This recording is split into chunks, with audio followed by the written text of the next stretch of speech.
취업은 해커스, 대기업 해커스, 공기업 해커스, 시중을 크게 버렸어, 가자! 네, 안녕하십니까. 송영욱입니다. 저는 한 20여 년간 금융기관에서 근무를 했었습니다. 첫 번째 직장은 은행이었고요. 두 번째는 보험사, 세 번째는 증권사였는데요. 다양한 금융기관에서 근무를 해서 고객들도 여러 상황에 있는 고객들을 만났고요. 그런 분들을 만나면서 상담도 많이 하고, 그리고 그런 사람들의 상담을 들으면서 제가 책도 쓰고 그다음 강의도 하게 되었습니다. 그래서 직장 생활하면서도 저는 이제 직장이 끝나고 나면은 책 쓰거나 강의 활동을 많이 했고요. 지금도 이제 금융기관 직원들을 대상으로 해서 금융투자협회에서 정기적으로 그 강의를 하고 있고요. 그다음에 일반 직장인 대상으로는 일반 직장의 월급 관리나 자산 관리, 그리고 퇴직을 앞둔 분들을 위한 그 은퇴 자산 관리, 이런 것들을 강의하고 있고요. 그리고 종종 대학생들을 대상으로 해서 대학생들 금융권 취업 원하시는 분들 있잖아요. 그런 분들을 대상으로 해서 금융 관련된 실무나 또 전문가 과정, 그런 것들을 하고 있습니다. 오늘 할 것은 이제 사회 초년생의 그 월급 관리 노하우와 관련된 건데요. 사실은 처음으로 이제 직장 들어와서 어떤 월급을 받게 되면 그걸 어떻게 관리해야 될지 잘 모르죠, 사실. 사실 우리가 어렸을 때부터 경제 공부를 하긴 했지만은 실제로 내가 어떤 돈을 벌었을 때 어떻게 그걸 관리하고 그런 것은 좀 구체적으로 배운 적은 없는 것 같아요. 제가 실제로 어떤 법인의 기업 같은 데 가서 거기 직장인들 대상으로 이렇게 강의를 하다 보면은 아주 소소한 것도 모르는 경우가 되게 많더라고요. 그래서 이번 시간에는 여러분들이 사회 첫 초년생의 입장에서 제가 말씀을 드릴 거고요.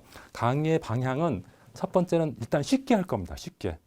금융기관 상품이나 어떤 용어들이 굉장히 어려운 용어들이 많은데요. 가능한 쉬운 용어로 제가 풀어서 설명을 해드릴 거고요. 두 번째는 사례를 중심으로 저희가 얘기를 드릴 겁니다. 저는 이제 은행, 보험, 증권사 고객들을 많이 만나봐서 사례들이 많이 있으니까 그런 사례를 중심으로 얘기하면서 여러분들이 좀 이해하기 쉽게 설명을 드릴 거고요. 그다음 세 번째는 제가 설명한 것을 기초로 해서 여러분 스스로가 어떤 여러분의 자산을 관리할 수 있는 시스템을 만들 수 있도록 제가 도와드릴 거예요.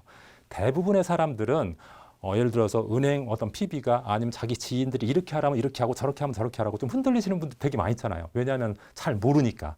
그렇지만은 여러분들이 어떤 금융에 대해서 또는 자산 관리에 대해서 재테크에 대해서 기준이 딱 정립이 되면은 누가 어떤 말을 하더라도 저건 내가 할 만한 거, 저것은 내가 하면 안 될 거, 이런 것을 알 수가 있거든요. 그런 기준을 잡아드릴 수 있도록 노력하겠습니다. 저도 열심히 할 테니까요. 여러분도 제 강의를 통해서 좀 더 경제적 자유로 나가는 데 좀 한 발짝 나가고 빨리 부자 될 수 있는 그런 기회가 됐으면 좋겠습니다. 그러면 첫 번째부터 하도록 하겠습니다. 첫 번째 시간에는 월급 세팅 기본 다지기에 관한 내용인데요. 주로 그 부자들이 어떻게 해서 부자가 되는 그런 어떤 기반을 만들었는지, 그런 것들이 제가 이제 금융기관 이제 고객들 만나면서 많이 보게 됐거든요. 가난한 사람들도 많이 보지만 저 같은 경우는 이제 굉장히 큰 부자들도 많이 보고, 가난했다가 부자가 된 사람들도 보게 됐거든요. 그런 사람들이 어떻게 하는지를 보면서 저도 이제 많이 배웠거든요. 그런 부분들을 좀 알려드리도록 하겠습니다. 우리 보통 있잖아요. 직장 들어가면은 직장 생활 하잖아요. 제가 근무하는 첫 직장은 동기가 120명이었거든요. 근데 120명 중에 어떤 친구는 3년 만에 집을 사고요. 어떤 친구는 10년이 돼도 20년이 돼도 집을 못 사는 친구들이 있더라고요. 근데 월급은 거의 비슷했거든요. 동기이기 때문에. 그래서 여러분 주변에도 마찬가지일 겁니다. 동기든 아니면 자기의 동년배든 직장 들어가면 초반에는 거의 월급이 비슷해요. 약간의 차이가 있을지 모르겠지만 같은 직장에서는 거의 비슷하고, 다른 직장이다 하더라도 좀 비슷한 친구들이 많죠. 그런데 그 중에 어떤 친구는 5년에 1억 만들고 7년 만에 집을 사고 이러는데, 어떤 친구는 5년이 돼도 거기서 거기, 7년이 돼도 거기서 거기, 10년이 돼도 거기서 거기인 거죠. 이 사례는 사실 제가 아는 고객의 그 사례를 약간 각색한 겁니다. 여러분 설명하기 좋게. 한 친구는 둘이 동기인데, 갑돌이는 40세, 여자인 갑서진은 38세입니다. 그런데 동기예요. 근데 이 친구들이 10년 후에 사실은 월급은 지금까지 비슷해요. 동기 들어왔기 때문에 거의 차이가 없습니다. 그런데 갑돌이는 10년 후에 봤더니 통장 잔고가 1,000만 원, 대출이 1억 있어요. 그리고 아직 집은 못 구하고 아직 그 월세 살고 있고요. 결혼은 포기했습니다. 그리고 목표는 욜로, 한 번 사는 인생 그냥 즐겁게 살다 가자. 이런 게 목표예요. 반면에 갑순이는 10년 되니까 통장 잔고가 한 2억 정도 됐고요.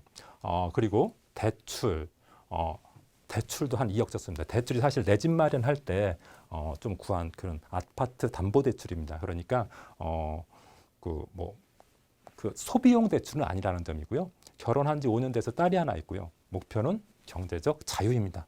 그러니까 똑같은 동기고 급여 수준도 비슷한데 사실은 굉장히 차이가 나죠. 여러분들 이게 굉장히 극단적인 것처럼 보일지 모르겠지만은 사실은요. 여러분들이 직장 생활 한 10년, 15년 이렇게 하다 보면은 이렇게 격차가 나는 사람들이 굉장히 많이 있어요. 실제로. 근데 여러분은 제가 생각할 때 이런 갑순이 같은 그런 결과가 나왔으면 좋겠습니다. 실제로 사실 우리가 굉장히 오랫동안 직장 생활을 하게 되잖아요. 뭐 자영업을 하지 않는 한 오랫동안 하게 되는데 똑같은 직장 생활을 해도 어떤 사람은 직장 생활에서 큰 어떤 자산을 만들고요. 어떤 사람은 그냥 허덕이면서 5년, 10년을 살게 되는데 여러분들은 가능하면 부자로 살았으면 좋겠습니다.